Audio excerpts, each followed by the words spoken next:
Dami talagang tao. Siksikan, sikip. Sikip talaga dito, banda. Dito tayo.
Dami talagang prutas.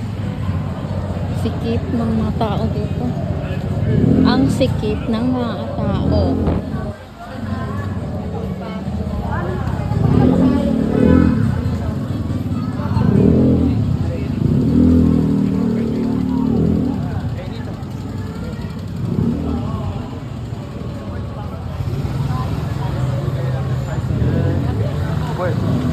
Bigyan mo na ako. Alam mo, niloloko ka. Alam mo, niloloko ka.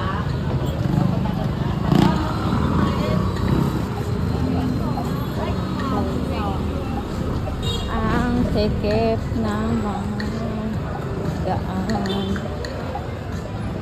Ang dahil sa mga tao.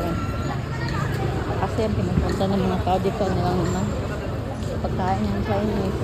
Siyempre gusto din natin matikman kahit Pinoy naman tayo, di ba? Kasi mga Chinese gusto nga tumikim ng pagkain ng Pinoy, di ba?